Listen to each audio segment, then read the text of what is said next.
Bismillahirrahmanirrahim.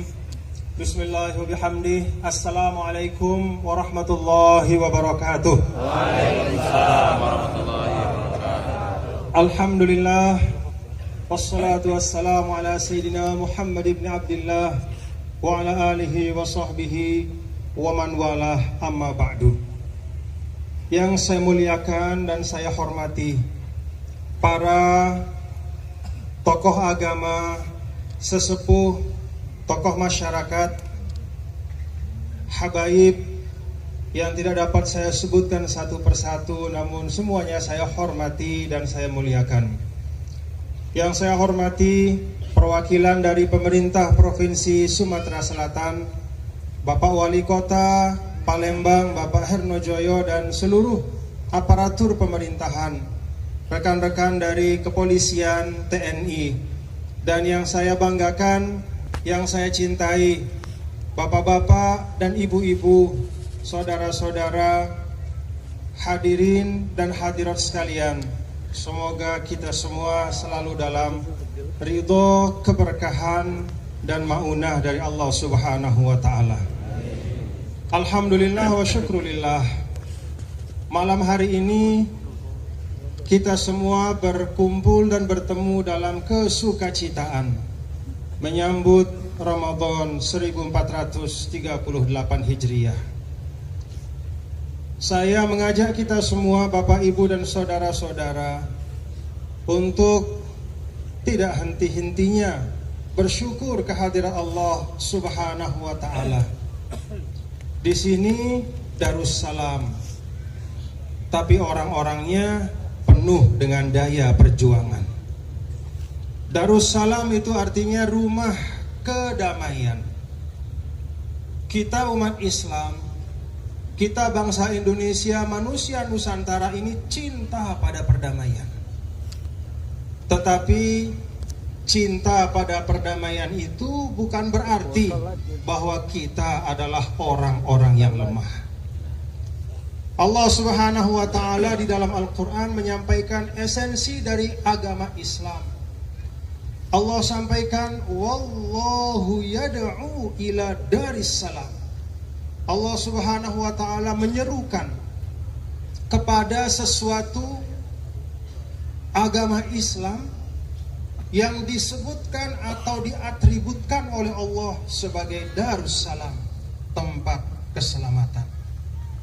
Tapi pada saat yang sama, Allah Subhanahu wa Ta'ala juga memerintahkan kita semua, wa a'iddu lahum mastata'tum min quwwah, bahwa kita sebagai umat, termasuk kita sebagai seluruh rakyat di Indonesia yang kita cintai ini, a'iddu lahum mastata'tum min quwwah, siapkan dirimu dengan sebaik-baik persiapan, siapkan dirimu dengan seutuh-utuh persiapan, kekuatan yang membuat siapapun yang benci kepada agama, yang membuat siapapun yang benci kepada Indonesia akan berpikir 1000 kali untuk mengganggu kita di negara kesatuan Republik Indonesia. Maka memang cocok Palembang ini atau bumi ini adalah Darussalam. Memang cocok karena manusianya. Saya hadir dalam banyak tablik akbar, tetapi baru sekarang inilah pada malam hari ini saya hadir di tablik atau pengajian atau majelis yang diisi dengan persembahan bela diri dari jawara-jawara. Itu hanya ada di Palembang. Maka tidak heran kalau dulu di tanah ini juga ada kerajaan besar dan kokoh. Kalau dulu sekian waktu yang lalu juga ada kesultanan yang megah dan kuat. Sekarang juga Palembang dan Sumatera Selatan ini insya Allah akan jadi paku yang kokoh dan kuat untuk negara kesatuan Republik Indonesia. Akan menjadi paku yang kokoh dan kuat untuk kejayaan Islam dan umat Islam. Maka saya bersyukur dan senang bisa bersilaturahim dengan bapak-bapak dan saudara sekalian. Hebat Palembang ini. Beberapa hari yang lalu saya bersama Gubernur bapak-bapak, ibu-ibu, Bapak Alex Nurdin ikut ada kegiatan bersama TNI namanya Pembartan, latihan menembak. Begitu kami ke lapangan tembak, Pak Alex melihat jarak sasaran yang disiapkan itu hanya 10 meter. Pak Alex ketawa, kata beliau, di Palembang biasanya kita nembak 300 meter, kata beliau. Gubernurnya jago tembak, anak-anak mudanya jago silat.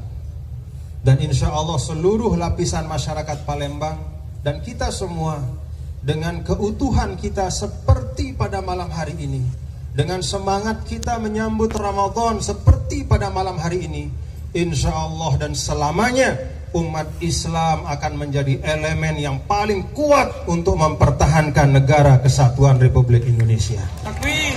Allahu Akbar. Bapak Ibu hadirin dan hadirat sekalian, tidak ada yang lebih pantas di dalam diri kita selain kesukacitaan menghadapi Ramadan.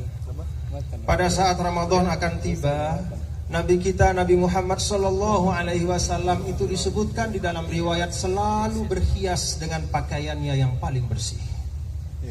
Nabi Muhammad sallallahu alaihi wasallam selalu menggunakan wewangian yang paling wangi, seakan menerima tamu mulia yang akan datang. Rasul sallallahu alaihi wasallam mengumpulkan sahabatnya, kemudian menyampaikan kepada mereka, atakum Ramadan syahrun yaghshallahu fikum birrahmah. Sekarang kita sudah kedatangan satu tamu yang namanya Ramadan, bulan yang Allah Subhanahu wa ta'ala tidak hanya satu atau dua memberikan kasih sayangnya kepada umat, tidak hanya memberikan satu dua kasih sayangnya kepada manusia, namun meliputi hanya pada Ramadanlah yaghshallah, hanya pada Ramadanlah kasih sayang, rahmat dan seluruh kebaikan-kebaikan dari Allah Subhanahu wa ta'ala itu melingkupi umat manusia. Fayunzilu fihi rahmata, Allah Subhanahu wa ta'ala menurunkan di dalamnya kasih sayangnya. Wa yahuttul khataya, Allah Subhanahu wa ta'ala merontokkan dari manusia-manusia yang berdosa segala macam dosa mereka. Wa yastajibu fihi du'a, Allah Subhanahu wa ta'ala mengabulkan semua doa-doa dari hambanya yang ikhlas berdoa kepadanya. Wa yubahi bikum malaikata, tidak cukup menurunkan kasih sayang, memberikan ampunan,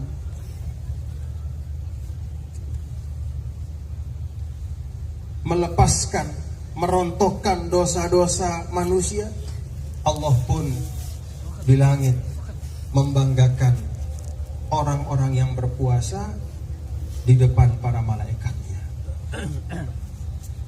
Maka puasa istimewa.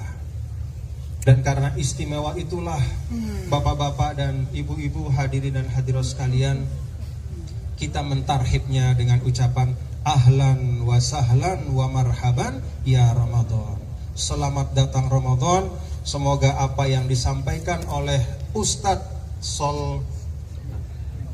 Solhas atau Solmed yang beliau sampaikan tadi, semua karunia-karunia Ramadan yang disiapkan oleh Allah Subhanahu wa ta'ala kepada kita semua, mudah-mudahan dapat terlimpah kepada kita semua. Amin ya Allah. Bapak Ibu hadirin dan hadirat sekalian yang berbahagia, pada kesempatan malam hari ini saya ingin menyampaikan dua hal saja. Dua hal dari banyak pelajaran-pelajaran dan hikmah yang kita dapatkan di dalam bulan suci Ramadan. Pertama, Rasul sallallahu alaihi wasallam di dalam sebuah hadis qudsi menyampaikan, kullu amal ibni adam lahu illa siyam fa innahu li wa ana ajzi. Semua amal dari manusia apapun namanya. Karena amal itu bisa disaksikan, karena amal itu bisa dilihat oleh orang, karena amal itu bisa dinilai oleh manusia yang lain. Kullu amal ibni Adam lahu illa siyam. Semua amal-amal itu kembali kepada dia, kembali kepada yang mengerjakannya, illa siyam, kecuali puasa. Puasa itu kata Allah, fa innahu li, dia adalah milikku. Salat bisa dilihat oleh orang. Puasa, kalau kita tidak cerita, orang tidak tahu kita berpuasa. Maka puasa ini bapak-bapak dan ibu saudara-saudara sekalian mengajarkan kepada kita keikhlasan dan komitmen. Ini yang pertama. Keikhlasan dan komitmen di dalam meyakini tuntunan-tuntunan Allah. Keikhlasan dan komitmen di dalam melaksanakan apa yang diperintahkan oleh Allah Subhanahu wa ta'ala. Keikhlasan itu akan melahirkan komitmen. Kalau kita ikhlas, kalau kita tulus, pasti siap untuk mengerjakannya. Kalau kita ikhlas, kalau kita tulus, pasti nyata dan wujud di dalam perbuatan kita. Kalau kita ikhlas dan tulus mengatakan Allahu Akbar, maka nyatalah di dalam perbuatan kita hanya Allah yang mulia di depan kita. Tapi kalau kita berteriak Allahu Akbar, namun masih banyak hal-hal lain di dunia ini yang lebih kita takuti selain Allah. Masih banyak hal-hal di dunia ini yang lebih kita cintai dibanding Allah. Maka kita perlu belajar keikhlasan dan komitmen. Puasa mengajarkan itu. Bapak, Ibu, Saudara sekalian, komitmen yang ada dalam kehidupan kita adalah janji kita. Sekian bulan yang lalu, bapak-bapak dan ibu-ibu saudara sekalian, Republik Indonesia ini ribut gara-gara satu ayat. Ayat apa itu? Surah apa? Surah Al-Maidah ayat 51. Ribut. Ada satu ayat.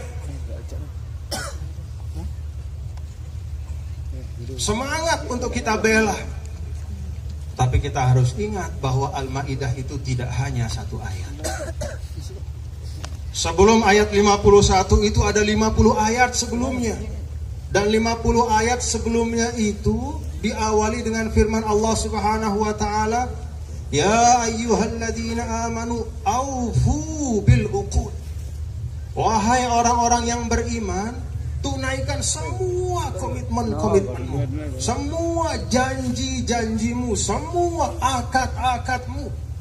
Tidak hanya akad antara seorang laki-laki dan perempuan dalam pernikahan, tidak hanya akad antara seorang penjual dan pembeli dalam transaksi di pasar, tidak hanya akad antara bawahan dan atasan, tetapi juga akad yang besar dan menaungi kita, akad kita dan komitmen kita di dalam negara kesatuan Republik Indonesia. Ini bagian dari akad kita dan transaksi kita, bapak-bapak, ibu-ibu. Kenapa saya katakan bahwa Republik Indonesia ini adalah bagian dari ukut kita? Karena yang memperjuangkannya, yang mengikhtiarkannya, yang berkorban karenanya dengan jiwa dan raga, di depan berdiri adalah para ulama-ulama dan santri. Di depan berdiri adalah umat Islam tanpa ada rasa takut, tanpa ada rasa khawatir, berkorban dengan segalanya. Kalau para pendahulu kita, ulama-ulama kita telah berkorban dengan jiwa dan raga untuk membentuk negara kesatuan Republik Indonesia, memerdekakan Nusantara dari penjajahan Belanda, maka artinya apa yang sekarang ada di tengah kita negara ini adalah sesuatu yang mulia yang diwariskan oleh para ulama dan pendahulu kita. Wajib untuk kita jaga. Ini tentang komitmen. Bapak Ibu, yuk kita baca di dalam suratul Nahl ayat 92. Allah Subhanahu wa taala mengingatkan kita, ada perumpamaan. Wala takunu kallati naqadat ghazlaha min ba'di quwwatin ankathan tattakhiduna aymanakum dakhalan bainakum an takuna ummatun hiya arba min ummah ila akhir ayat. Allah Subhanahu wa taala dalam Al-Qur'an itu banyak perumpamaan-perumpamaan yang indah. Allah Subhanahu wa taala di dalam Al-Qur'an tidak hanya bicara tentang halal dan haram, tapi juga adab, sikap dan perilaku. Allah Subhanahu wa taala di dalam Al-Qur'an tidak hanya bicara tentang yang boleh, tidak boleh, tetapi juga contoh-contoh yang bisa diteladani dan peristiwa-peristiwa yang harus dijauhi. Salah satu dari apa yang Allah Subhanahu wa taala ingatkan di dalam ayat ini adalah, dan janganlah kalian seperti seorang wanita yang mengoyak-ngoyak rajutannya min ba'di quwwatin, setelah dia memintal. Seorang perempuan atau penenun, pemintal yang membuat, katakanlah misalnya di Palembang ini songket Palembang. Sudah lama dia buat songketnya. Pelan-pelan dia pasang satu benang dengan benang yang lain. Dia jalin, dia pintal, dia habiskan waktu 1 hari, 2 hari, seminggu, 2 minggu. Begitu mau selesai, begitu bahkan sudah kuat ikatan-ikatannya, sudah indah jalinan-jalinannya, dia robek sendiri. Jangan seperti itu. Kalau ada penenun seperti itu, penenun pintar atau bodoh Bapak Ibu? Penenun pintar apa bodoh? Sebodoh-bodoh orang adalah orang yang merusak apa yang telah dia kerjakan dalam waktu yang lama, dia ikhtiarkan dengan sebaik-baiknya, lalu kemudian dia robek-robek sendiri. Sebodoh-bodoh masyarakat atau bangsa adalah masyarakat atau bangsa yang telah membangun sesuatu yang dia miliki, bangsanya itu dalam waktu yang lama, yang menjadi benang-benangnya itu darah-darah para syuhada, yang menjadi bahannya untuk mencelupkan kain yang namanya bangsa Indonesia itu adalah segala macam pengorbanan ratusan tahun. Sebodoh-bodoh masyarakat itu adalah yang kemudian merobek-robeknya. Wala takunu kallati naqadat ghazlaha. Komitmen.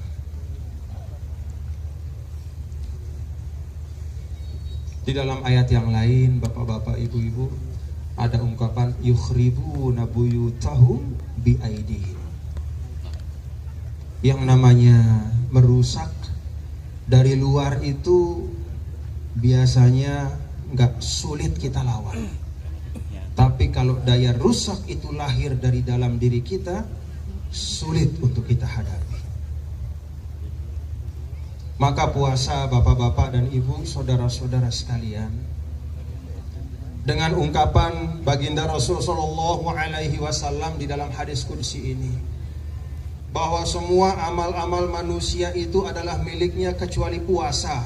Puasa itu sirun bainal abdi wa rabbihi, rahasia antara manusia dan Tuhannya. Tidak ada yang tahu kecuali dirinya dan Allah Subhanahu wa taala, yang membuatnya tahan berpuasa di tengah panas yang luar biasa, di tengah lapar yang luar biasa adalah komitmennya dan keikhlasannya kepada Allah Subhanahu wa taala. Maka pelajaran tentang komitmen itu, pelajaran tentang keikhlasan itu, mari kita bawa dalam keseharian kita. Jaga hal-hal baik yang sudah kita miliki. Mata fuqidah syai' urifat qimatuhu, kata orang Arab. Sesuatu itu kalau ada, sering kita lupa syukuri. Begitu dia lenyap, barulah kita berlelah-lelah mencarinya. Orang yang sehat bangun pagi, banyak yang lupa mengucap hamdalah, mengira sehat itu miliknya selamanya. Tapi begitu dicabut oleh Allah ganti sakit, barulah dia istighfar tidak habis-habis. Puasa mengajarkan kita keikhlasan dan komitmen. Dan insya Allah bapak-bapak, ibu-ibu, hadirin dan hadirat sekalian, sebagaimana para ulama kita dan ulama-ulama, para santri-santri dan orang-orang terdahulu di seluruh penjuru negeri, umat Islam maju paling depan. Bahkan diceritakan di dalam sejarah itu bahwa tahun 43 sampai tahun 45 itu pesantren-pesantren itu menutup kitabnya, tidak ngaji. Kenapa tidak ngaji? Karena ramai-ramai belajar bela diri. Untuk apa? Bersiap merebut kemerdekaan. Itulah pondok pesantren. Energi yang luar biasa untuk umat. Maka tadi kita saksikan anak-anak kita yang beratraksi di depan kita, sebagian dari mereka adalah anak-anak dari pondok pesantren. Di pondok pesantren diajarkan cinta tanah air. Di pondok pesantren diajarkan cinta kebenaran. Di pondok pesantren diajarkan cinta Allah dan Rasulnya. Di dalam pondok pesantren diajarkan untuk membela kebenaran dengan harga apapun. Itulah elemen utama di dalam kekokohan bangsa yang kita cintai, bangsa Indonesia. Yang kedua, Bapak Ibu Saudara sekalian, Rasul Shallallahu Alaihi Wasallam di dalam sebuah hadis beliau menyampaikan, as-siyamu junnatun fala yarfuth wala yajhal wa inimru'un qatalahu aw syatamahu falyaqul inni shaimun inni shaim, atau kama qala alaihi salatu wassalam. Nabi menyampaikan puasa itu adalah pengendali. Junnah itu seperti Junnah itu apa bahasa kita? Tameng. Nah, tameng.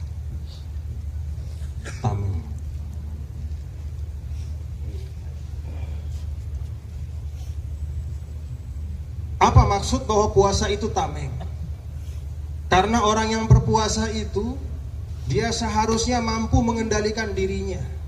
Fala yarfuth, jangan berucap yang buruk. Wala yajhal, jangan berbuat yang buruk. Wa inimru'un qatalahu aw syatamahu falyaqul inni shaim.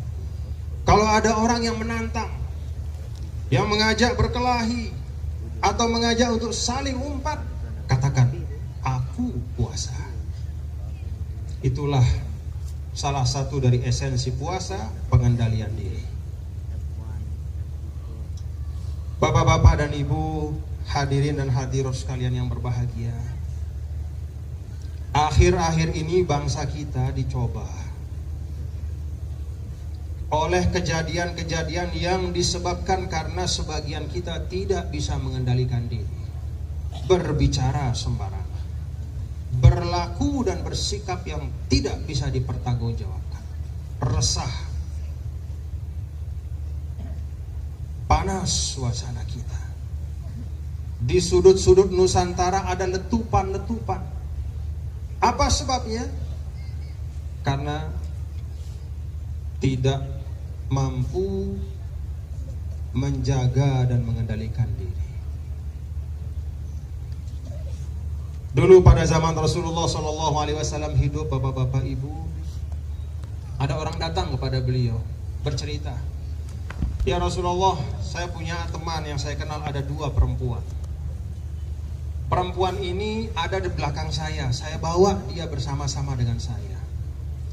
2 perempuan ini sekarang sedang berpuasa, tetapi keadaan mereka seakan-akan seperti orang yang mau mati kehausan. Rasul SAW begitu mendengar ucapan itu memalingkan wajah. Itu Rasul. Kalau beliau tidak berkenan, beliau memalingkan wajah. Diulangi lagi, sampai kemudian Rasulullah SAW mengatakan, ambilkan saya wadah. Diambil wadah oleh seorang sahabat, diletakkan di depan Rasul. Kemudian Rasul mengatakan kepada salah satu dari perempuan itu, dari dua perempuan itu, qi'i, muntahkan. Dia muntah. Yang keluar itu bukan makanan. Yang keluar itu ada nanah, ada darah, ada potongan-potongan kecil daging yang menjijikkan dan bau luar biasa. Sampai setengah wadah itu terisi. Selesai yang pertama, Rasul katakan kepada yang kedua, muntah. Muntah lagi yang kedua, isinya sama. Dia muntah, nanah yang keluar, darah yang keluar, potongan-potongan daging kecil-kecil yang baunya luar biasa. Sampai penuh wadah itu. Apa kata Nabi kita, Nabi Muhammad sallallahu alaihi wasallam? Inna hataini somata amma ahallallahu lahuma wa aftarata ala ma harramallahu alaihima. Fakanat ihdahuma jalasat ilal ukhra wasyatamatin nas. Kata Rasul sallallahu alaihi wasallam, kedua orang ini dia puasa dari apa yang dibolehkan oleh Allah. Dia tidak makan, makanannya halal, tapi dia tidak makan karena puasa. Dia puasa tidak makan, tidak minum hal-hal yang dihalalkan oleh Allah Subhanahu wa taala, dia tahan dirinya karena dia berpuasa, tapi pada saat yang sama dia tidak puasa terhadap hal-hal yang diharamkan oleh Allah Subhanahu wa taala. Apa itu? Satu sama lain tidak berhenti menggunjingkan orang. Na'udzubillah. Bapak, Ibu, saudara-saudara sekalian, kalau sekarang orang ramai berbicara tentang media sosial, di dalam media sosial yang ada baiknya itu juga ternyata banyak terisi dengan hal-hal yang kurang baik, bahkan hal-hal yang bisa sangat merusak kita. Ada berita-berita yang tidak benar, hoax, fitnah-fitnah, segala macam. Bapak, Ibu, saudara sekalian, orang yang menulis satu fitnah adalah orang yang tidak bisa mengendalikan dirinya. Orang yang membuat berita-berita dusta, apalagi menzolimi orang lain, apalagi merusak kehormatan orang lain, orang itu adalah orang yang tidak mampu menjaga dan mengendalikan dirinya. Puasa mendidik kita untuk mengendalikan diri. Mari Bapak, Ibu, saudara sekalian, dengan puasa kita jadikanlah Ramadan ini sebagai senjata. Senjata yang pertama untuk meneguhkan komitmen kita berbangsa. Senjata untuk meneguhkan komitmen kita bermasyarakat di dalam keberagaman. Islam itu mengakui keberagaman, Bapak-bapak, Ibu-ibu. Kita umat Islam tidak pernah bermasalah dengan urusan ras, suku, bangsa, apapun, bagaimanapun bentuk fisiknya. Islam tidak pernah mengurusi itu. Yang diurus oleh Islam itu adalah iman dan amal soleh.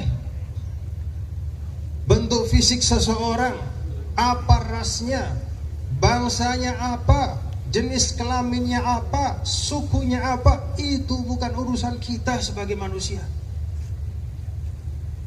Allah telah menciptakan kita semua dalam segala keindahan keberagaman ini. Ada dua yang diajarkan oleh Allah di dalam perbedaan-perbedaan. Yang pertama adalah al-hiwar dan yang kedua adalah at-ta'aruf. Kalau kita berbeda, Bapak Ibu, ini tadi di depan kita banyak sekali perguruan-perguruan yang beda-beda ilmunya. Berbeda-beda ilmu bukan berantem. Berbeda-beda ilmu bukan sebab menjadi saling sombong.